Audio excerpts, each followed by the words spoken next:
children notwithstanding, point redemption regardless, if you could, today's Tuesday, if I could say to you, hey, look, there's no work on Friday, you and your wife can hop on, just go to San Francisco Airport, take any flight anywhere in the world Thursday evening for a long, long weekend, where would you like to go to?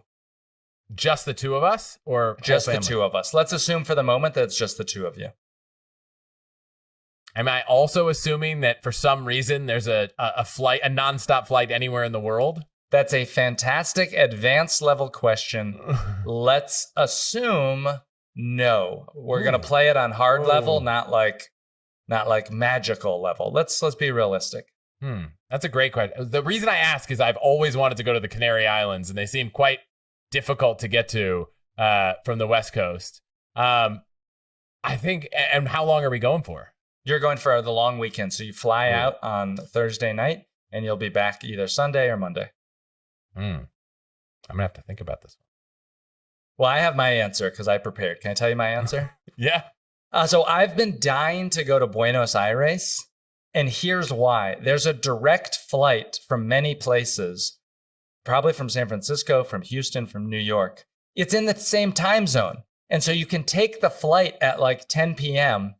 and you land, it's like a 10-hour flight, and you land at 10 a.m. local time. You've not missed any time. There's no jet lag per se. To me, it seems like the most perfect, like whole new world environment. And it's currency arbitrage, because right now with not only the strong dollar, but just the rampant inflation there and all the other stuff, it now does open up some interesting times for the dollar traveler to get exceptional value. Yeah, we did a trip to Buenos Aires. I don't know if this is still the case. I should be prepared, but I didn't know this was coming. But at the time, there were two exchange rates.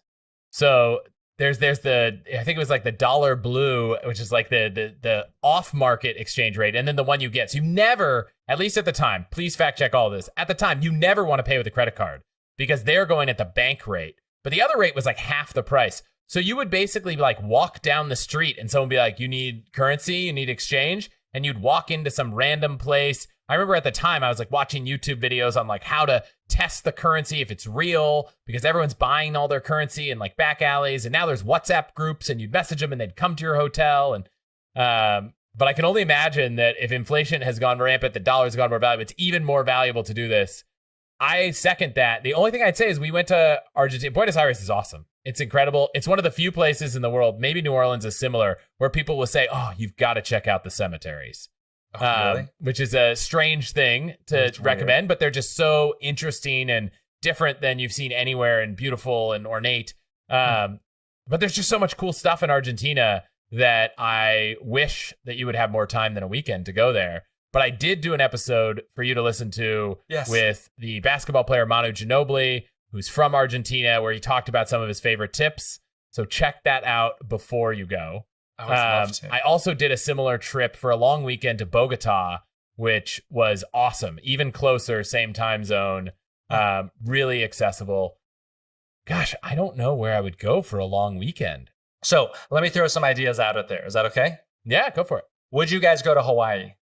We are going to Hawaii in a few months, so I feel like I would not go there this weekend if it was a surprise adventure. Okay. Would you go to Japan? 100%, but Japan is not open right now. That's right. Oh, you're right. Okay. So Japan would always be the number one on the list. It's like, if you want to go on a trip, we're always like, is Japan possible? If not, we'll look at the rest of the world. Yes. Would you go to Bangkok? Would you do anything in Southeast Asia? Yeah, so we're actually talking, this is so funny, all the things you mentioned. So we're talking about taking a trip maybe October, November for a couple weeks with kids and au pair. And the plan was to go to Japan, but because it's closed, now we're talking about Bali or Vietnam or Thailand because we had so much fun there.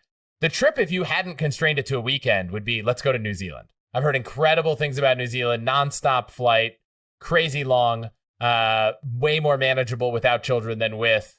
And that would be the place. But I just couldn't imagine going all the way there and then turning around 3 days later and coming back.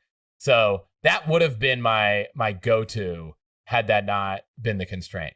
I love the New Zealand. Is there any place in South America or Central America that is interesting to you? You mentioned Bogota. I went to Medellin, And I have to admit, I didn't feel safe there.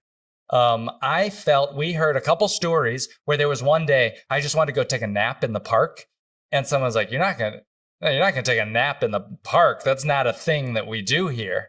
And the idea to like not have your cell phone out and things like that, it became enough where I was just kind of spooked eventually and we bounced. But I heard so many great things about Medellin. I'm curious what your Bogota experience was, or if there's anywhere else in Central or South America. Yeah, I mean, if I were recommending to other people, I could go on for like a great list of definitely Mexico City, awesome weekend trip from the U.S. You just want to sit on the beach and relax. Cabo's a great trip from the U.S. Bogota was a great trip. What's up with Oaxaca? Have you been to Oaxaca? I have not, but I've heard cool things. I haven't been. So I think one place I'd go for the long weekend, I'd go to Costa Rica. I went once before my wife and I think we'd even met. And it was awesome. And she's never been. She's wanted to go. And now it's been 10 plus years. A lot of what we'd want to do, we looked at doing with kids and we were like, gosh, it's just not the right place to go right now. Like, I want to go surfing. We want to go like hiking in the rainforest. And like, they're just not the most toddler friendly activities. So to finally answer your question, if we got thrown on a plane right now this weekend, I'd say let's go to Costa Rica. It's not the most inconvenient from the West Coast, way easier from LA because there's direct flights. That's probably where we'd go. All the Hacks listener meetup in Costa Rica. Get with ready the cocktail party. With the cocktail party, with the name tags.